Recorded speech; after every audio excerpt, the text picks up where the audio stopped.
All right. It's Coach Debbie Potts, and I've really been working on this vlog I wanted to share with you today. It's an ongoing project, and I hopefully will get Dr. Mickey on the podcast. I know I will see her in Kona in a couple weeks when we're both there at the same time. Hopefully, we can get a few minutes to do a mini podcast. But female athletes, are you eating enough? Are you eating enough calories? And are you getting the right nutrients in your diet? I am curious, being open-minded about how many carbohydrates do you really need? I'm not no carb. I know this podcast was called Low Carb Athlete. Now just kind of keep it general, Debbie Potts, Coach Debbie Potts. What Stacy Sims has been saying on interviews is I hear her on Hooverman and a bunch of different podcasts, and it keeps coming up on my Instagram reels.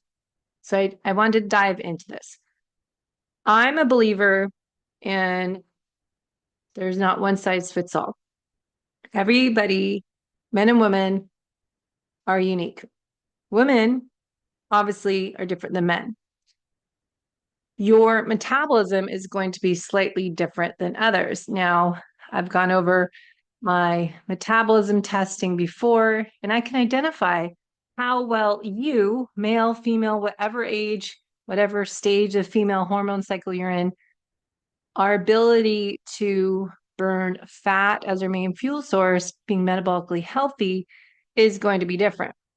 Now, for the athlete perspective, fueling for the workout at hand is an important part.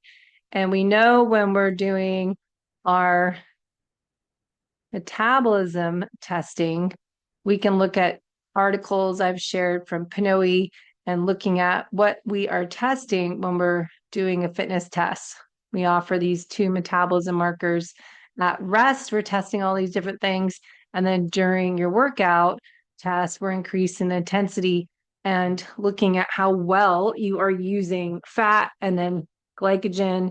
And we can see lactate is going up and creatine phosphatin system at the high end.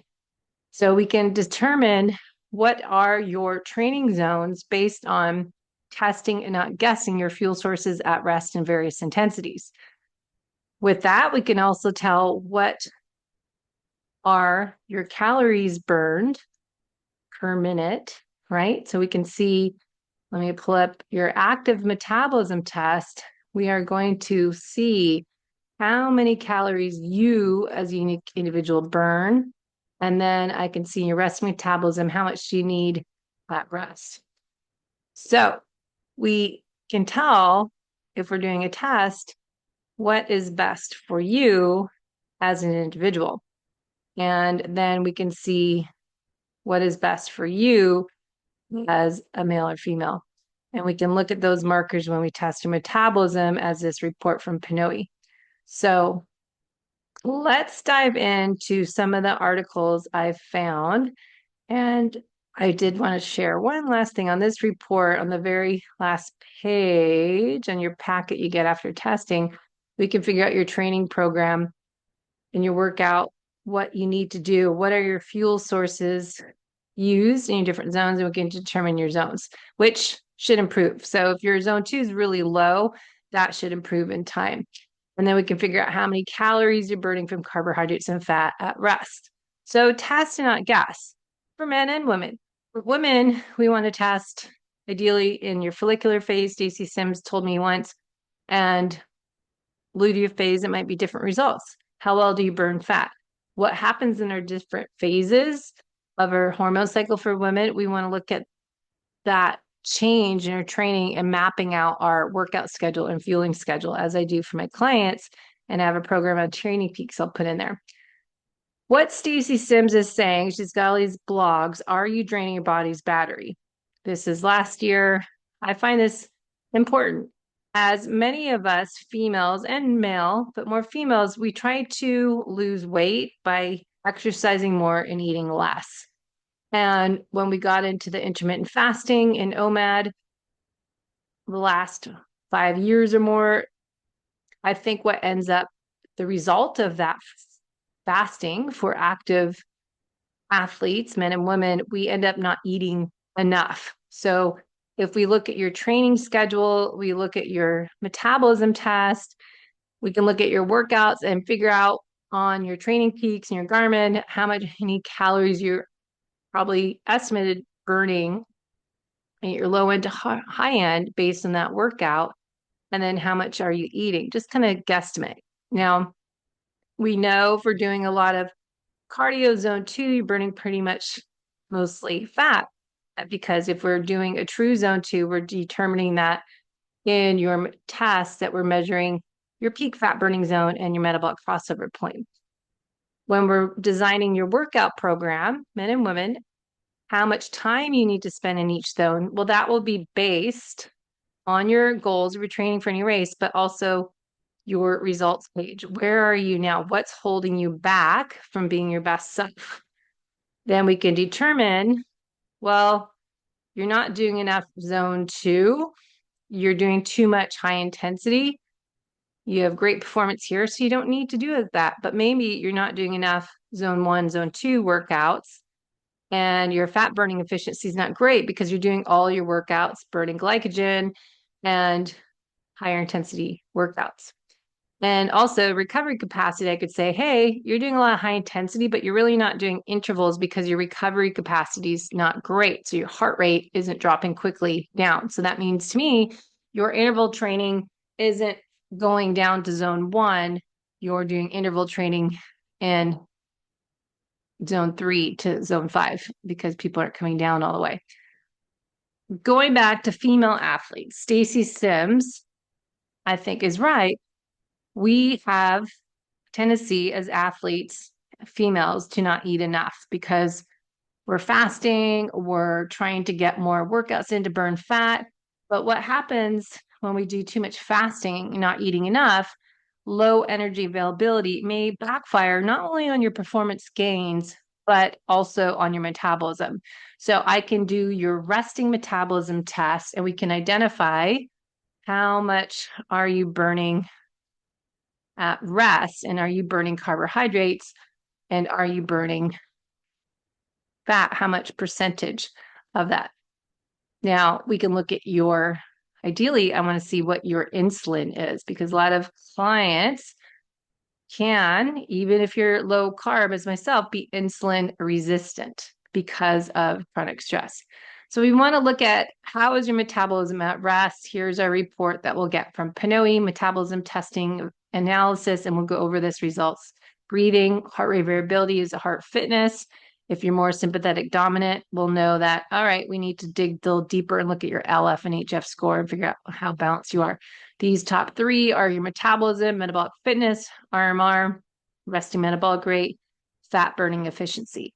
So then we can go through this report, figure out, all right, with exercise, what do I need to eat on those workout days? What are my macros on those workout days and non-workout days? The carbs, we're going to flex in and out, go lower carbs on the days, and that's really high carbs, but we'll switch your carbohydrates based on your workout. So we want to personalize your program. Tying that together with LEA, these articles that Stacy Sims has on her blog are excellent, but are you low energy availability? We can look at how you can identify that. And this is what I see with a lot of my athletes because they're working out a lot and they are having missed or irregular menstrual cycles. Fatigue might set in later. Mood problems, irritability, depression, we see that often. They're just kind of grumpy. Frequent illness, frequent injuries, stress reactions, fractures, decreased libido, increased GI stresses, poor or decreased training adaptations. A lot of times we can catch overtraining and under recovery early on by looking at these red flags. I look at your heart rate variability score, your resting heart rate, knowing what your normal is, and then we can see, oh, red flag, here's a big drop. We need to adjust your schedule that day. Now, Stacy Sims talks about how to get out of LEA, low energy availability. if you are doing it unintentionally, maybe you're not eating enough. And she talks about here in this article, as I just kind of went over similar information, is how many calories you're burning a day. And she's saying that it's important to be sure you're not going low carb keto because research shows that getting adequate carbohydrates may help you avoid LEA even during those times when your EA is lower than optimum. I don't generally advocate counting calories or tracking macros. It's worth keeping a tally 3 to 5 days to see how much energy you're actually taking in versus how much you think, or that you're think how much you're burning. And I think it's important to track just for 5 days or so, get an idea, because or 1 week, it's different. So, your weekly schedule is pretty much same food, same workout schedule. If we can track that and get an idea of what you're doing now, how many calories you're burning. So we can put that into ChatGPT and put it into looking at your resting metabolism tests. Again, we're seeing how much you're burning in these zones.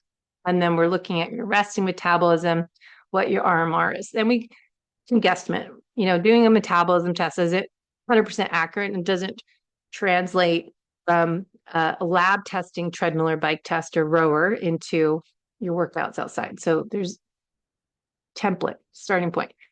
Okay, so what I'm looking at is what Stacy's talking about, low carb availability. Is that a thing for females? And the recommendations, what I wanted to talk to Dr. Mickey about, endurance athletes, the recommendations are 4.5 to 7 grams of carbohydrates per kilogram of body weight per day. Athletes doing moderate to high intensity training as CrossFit should get 3.5 to 5 grams of carbs per kilogram of body weight per day. And I translated that into pounds and grams. Now, you can read through this blog because I don't want to babble the whole time here, but the big word that comes up a lot of times when we're talking about low energy availability and women being more sensitive to low carb intake is kisspeptin. It's a neuropeptide responsible for regulating sex hormones, endocrine function, glucose metabolism, appetite, body composition.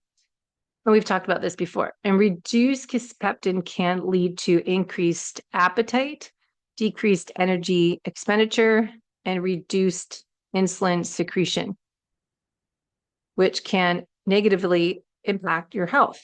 Prolonged low carb availability, this article says, reduced endurance performance and coordination, decreased glycogen stores and muscle strength, impaired concentration, judgment, and training response, increased risk of injury, depression, and irritability.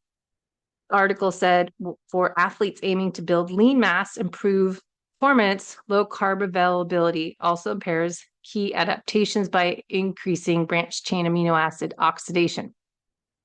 So you're using up more protein amino acids to make up for that loss of lack of carbohydrates. I think that's what I read that as.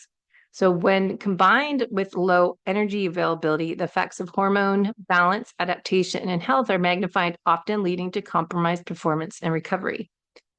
Now, does that feel right to you? Do you feel that resonates? Maybe you're eating too low, but how much is too low? What's the Goldilocks effect for the right amount of carbohydrates? And what are the source of carbohydrates is my big question. And when do you add those in? I don't think suggesting a piece of bread, having bread, is a great solution for a lot of people, especially if you're similar to me, that I'm reactive to wheat and it's inflammatory in my body.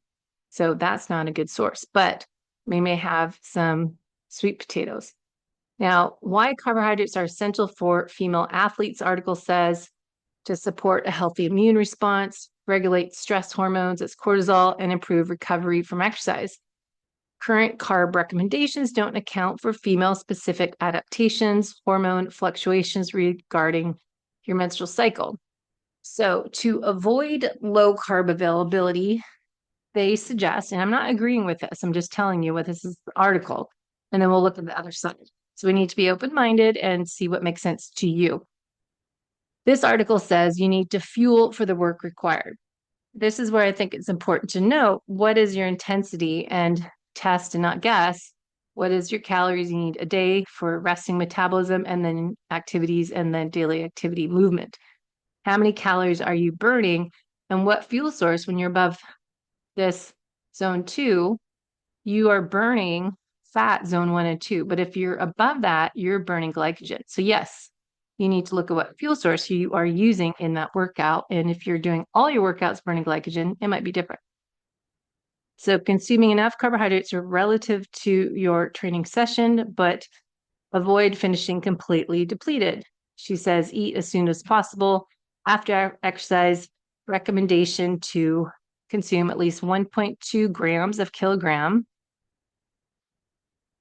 of carbs per kilogram. That's a lot to me, along with 0.38 grams of protein for prolonged exercise. Postmenopausal women should aim to eat within 30 to 40 minutes, take advantage of the glycogen synthesis, which is not insulin dependent. I agree with this part because we females, as we get older, we're more insulin resistant and we want to get our muscle glycogen restored or refueled after workout with that protein and carbohydrate if we did this anaerobic workout, if we were up here in these high heart rate ranges. Okay. If your workout was down here, is that much carbohydrate necessary? I don't think we need that much. So I think, again, we need to take this information and decide for the unique individual, when is this right and is that too much? Too many carbohydrates to increase my glucose and also to stimulate excess hunger and going into a binge fast is something else you need to think about. The other parts of this article talk about aim for 25% of your daily carb intake and 35-40 grams protein per meal. Athletes double training sessions, carb rich snack 30 grams or so before the second session. Prioritize fueling from breakfast to dinner, stopping food intake about 2 hours before bed. I say 3 hours, but yes, optimal recovery adaptation. So she does talk about a 12-hour fast, which I agree. Now, focusing on consistent carb intake throughout the day, tailoring nutrition demands female athletes. See, I don't know. I think you need, if we are insulin resistant, I'm not good at carbs throughout the day. If I'm doing a 2-day workout and I'm working out in the morning and then doing a hard workout at lunch, that is carb burning. I can add in carbs in that meal and then post meal, maybe have some little bit after that if it was anaerobic. But to have carbs throughout the day doesn't do myself so well. And I'm not anti-carb. I'm just going through this with you. So what is the magic dose? Strategic carbohydrates. We'll talk to Peter Defty about Vespa, but we want to talk about quality as we do with protein, nutrient density, but from nature. So the key points, Stacy Sims, I rewrote in here from ChatGPT, rewrote it for me, but fuel for the work required. That is if you're doing an intense workout. Not every workout is going to be intense. And most people, they don't do intense workouts. So you have to make sure she's more CrossFit people that really push themselves, work hard. That's when you need to fuel for the work required. Most of the people I see working out aren't pushing themselves to that intensity. So it depends, right? It depends again on your workout that day, how many calories you're burning, what fuel source are you using. All right, number 2, post-exercise carb protein intake, getting that protein in. So I did the math here. So let's go down this rabbit hole. Post-exercise carb protein per pound in pounds. So carb recommendation, 1.2 grams of carbs per kilogram is equivalent to 0.55 grams carbs per pound of body weight. So that math here I looked at, if you're 150 pounds, carbs 0.55 ends up being 82 grams of carbohydrates post-exercise, and your protein 25. Now, I've read if you're older, female, perimenopause, post, you need more of this. So this is, even Stacy Sims says this, other articles, 40 to 50 grams is equal to about what 25 grams did because we're more anabolic resistance. Now, this is where these recommendations, I'm curious to talk to Dr. Mickey to see her perspective to get the carb and protein. To me, that's really high. That's for my size. Now, the reason to replenish glycogen stores, I understand. If you're depleted during endurance and high intensity sessions, she does talk about the importance in consuming these nutrients within that post-workout window because we are more insulin resistant. So carb timing is really essential to get in when your GLUT4 will shuttle that glucose from that carbohydrate you ate into the muscle to help you replenish for the next workout. Because it even says during this phase, your body's primed for glycogen replenishment through a non-insulin dependent mechanism, which becomes less efficient as women age and insulin sensitivity changes. Refueling early takes advantage of this glycogen synthesis window and supports muscle recovery and balance. So really good information here. So keep that in mind when you read through all these different articles. It doesn't make sense to have excessive amount of carbohydrates when you're not exercising because you're not able to use it and your blood sugar can be higher. And we want to keep that blood sugar 70 to 90. And then we want to avoid those spikes when we eat a meal over 120 to 130. And then you post meal, you should come back down 70, 90 in 2 hours. So consistent carb protein intake throughout the day, I question that. I do understand the importance of protein as we're more anabolic resistant, so we need to go higher. So that was what I'm looking at. So what she does say often for double training sessions, carb-rich snack around 30 grams before and after, but what does that look like? Can I get by with just 10 grams? So I went into a rabbit hole again of looking, okay, if we need, say, we did your RMR test, we figured out how many calories you need a day as athlete. So I just used a simple number, 1,800. If we get 25% carbohydrates, Dr. Gabrielle Lyon talks about getting 30 grams max per meal. And that would be, say, 3 meals, and you get your 40, 50 grams of protein. Your carbs would be around 100. But Stacy Sims' recommendations for that athlete, female athlete, is a little bit different. So you can look at that low end to high end calculation of per meal is a lot higher than is suggested by Gabrielle Lyon. So the numbers that they're saying to me are a little bit too high. And I think we need to modify this if we're getting that much. I don't know if I did that right, but to me, we want to look at that. Now, protein, we hear about that 35, 40 grams per meals, and getting that healthy fats is not really mentioned. So we want to get the fat with the protein naturally in nature's food from the animal meat and seafood. There's fat and protein together. You don't have to usually add it, should come together. So summaries, Stacy Sims talks about consistent fueling, not eating too late, allowing digestion time. So I think timing, I agree with that. The macronutrient protein, I was doing the grams a day, and you can go into that. And I was like this infographic: protein is a goal, carbs are a limit, fat is a lever. So figure out your protein, carbs 30 grams per meal, or timing them post workout so you can soak them back up in your muscles, and the fat's a lever. That's from Keto Gains. So it's crucial for looking at nutrition as we age for female athletes for performance, but also for what I've been working on, metabolic health and muscle protein synthesis. So we wanted to check out what is right. And then we have lower hormones or insulin resistance. So for insulin resistance as we age and different parts of the cycle, why do we want to have so many carbs all the time? We have to look at the sources. Now, I can't do whole grains. I don't really like legumes. So vegetables and fruits, I'd rather do the potatoes.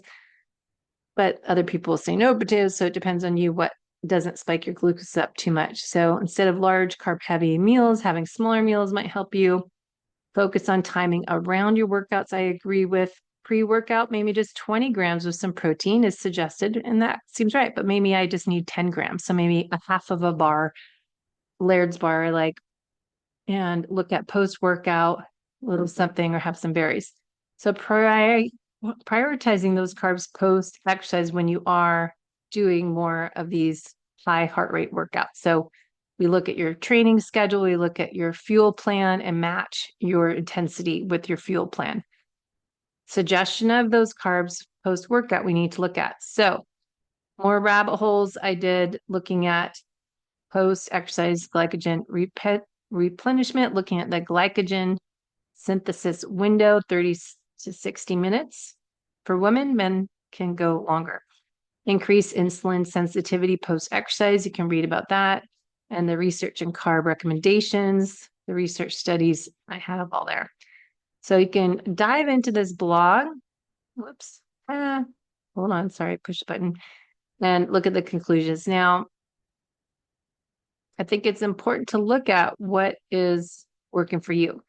A lot of the recommendations talk about fiber, and I'm questioning that as well. Do you need that fiber, or is it really prebiotic fiber, or do we just need the right probiotics that will help grow and replenish and outnumber the good guys? And maybe we just need fermented foods. Now, adjust carb intake based on exercise intensity, support insulin sensitivity, exercise, lean protein, and healthy fats.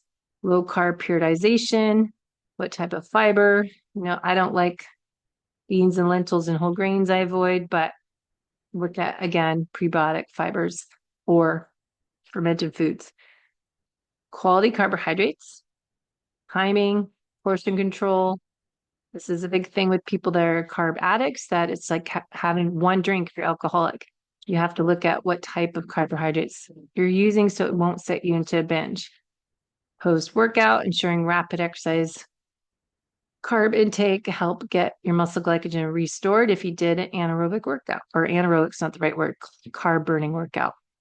And balance what you're eating, protein and fats. And learn more from my past podcast I did with Dr. Mickey. She's got great information. And then lastly, rabbit hole. Here's what it is.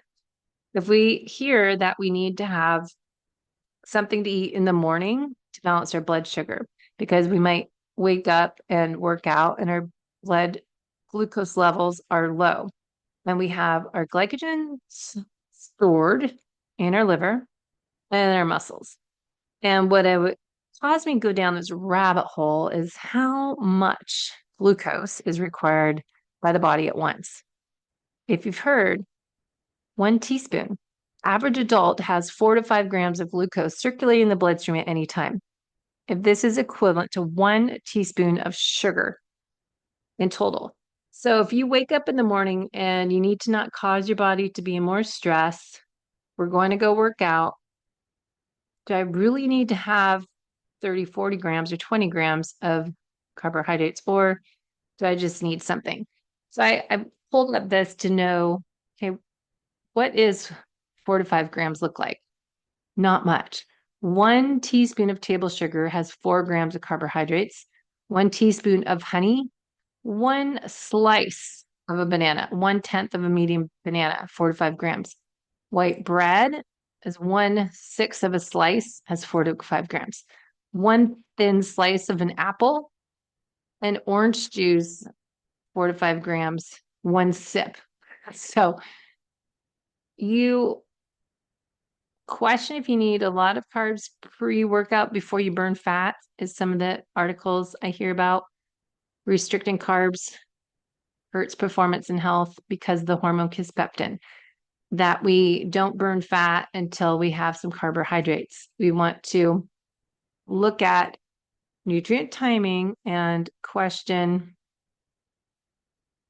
when to put in those carbohydrates, but how much. I'm not disagreeing. I'm just saying I don't think we need that much. But Stacy Sims talks about have carbohydrate protein every meal, 25% of your carbs, 35, 40 grams of protein. Double session, have a carb-rich snack, 30 grams before a second session. So test it out, see if it works for you. But maybe you don't need that much, but maybe you just need a little bit. So you want to fuel for the workout. That's important. As we know, we need more performance gain. So if you're trying to do an intense workout, yes, you need a little something on board. That's where I like S fuels or Laird's little bar. Have half of it. but you want to make sure you're fully loaded in the muscle glycogen stores and not going into it fasted. So performance gains are important, but just know that it doesn't take much. So we can dive into this more next time, but I just wanted to share with you, it's an ongoing self-experiment. We can read and hear about all this information. I think the main theme here is we need to eat enough. And a lot of you are not eating enough, and people are not getting enough protein. I would start there. And as that picture goes over, figure out your protein, figure out your carbs based on performance, your workout schedule, what your intensity is in your workouts. Are you up in 3, 4, and 5, or are you just doing zone 1, 2 workouts? What do we need to improve our metabolism? And as we get older, we need more sprint interval training, which is up here, zone 5 and zone 1, and then some zone 2. Men need more zone 2 than others. But then when I test people, if your test, you really need to improve your zone 2, we might be spending more time here. If you're not metabolically healthy, we might need more time here and then do some fast twitch muscle fiber sprints. So we want to personalize it. All right, so read more on this rabbit hole blog, the right amount of carbs. I would look at what source your carbohydrates are, not junk, processed foods, but maybe some frozen blueberries or a bar. And then I want to know why. Why are we having these suggestions? So let me know your thoughts. We'll dive into, again, Real Thoughts with Debbie Potts. Thanks. Let's go learn more next time.